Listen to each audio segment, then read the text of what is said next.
السلام علیکم ورحمۃ اللہ وبرکاتہ۔ بسم اللہ الرحمن الرحیم۔ ما آتاکم الرسول فخذوہ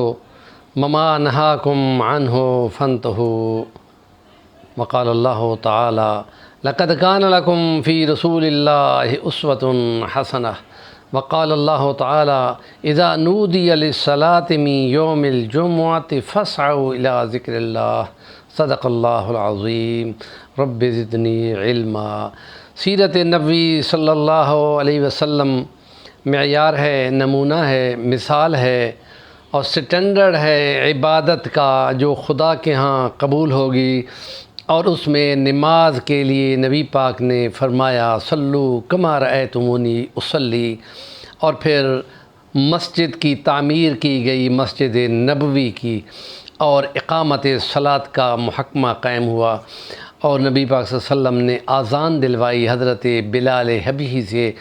اور ہم کل کے ولاگ میں بھی کہہ چکے ہیں کہ بوڑھے آدمی جن کی آواز کانپ رہی ہوتی ہے اور بڑھاپے سے لرز رہی ہوتی ہے، اور وہ یہ چاہتے ہوں کہ ہم اس آواز کے ذریعے سے نیکی کما کر جنت میں جائیں، لیکن لوگوں کے کانوں میں ہو کہ یہ کاش کہ اذان نہ دیتا۔ اور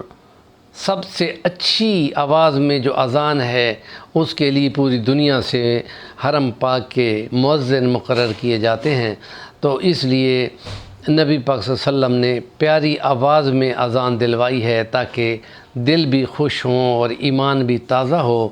اور جب وہ اذان کے ساتھ اذان دی جائے گی تو اس کی بہت زیادہ فضیلت آئی ہے کہ مرتے وقت کلمہ نصیب ہوتا ہے، اور یہ کہ جس وقت یہ اذان مکمل ہو جائے تو حدیث مبارکہ ہے کہ ایک مخصوص دعا ہے کہ مقام محمود پہ خدا نے ایک نبی کو کھڑا کرنا ہے، اور سارے انبیاء کی ساری امتیں وہاں لمبا ٹائم مشقت میں ہوں گی، اور آخر پہ نبی پاک صلی اللہ علیہ وسلم کو التجا کی جائے گی سب انسانیت کی طرف سے، اور آپ مقام محمود پر سجدہ کریں گے، لمبا سجدہ جو ایک جمعے سے دوسرے جمعے تک کا ہوگا، اور پھر خدا عز و جل یہ فرمائیں گے اے میرے محبوب پیغمبر اب سر اٹھاؤ اور مانگو کیا مانگنا ہے، کہ اے خدا تیری مخلوق بہت تنگ ہے، اب ان کا حساب کر، اپنے ٹھکانوں پہ سب لوگ منتقل ہو جائیں، اور پھر یہ دعا قبول ہو جائے گی۔ تو اس کے لیے نبی پاک نے فرمایا اذان کے بعد دبی آواز میں یہ دعا جو کرے گا میری شفاعت اس کے لیے آ گئی، اور وہ مقام محمود کے لیے دعا ہے۔ اور اس لیے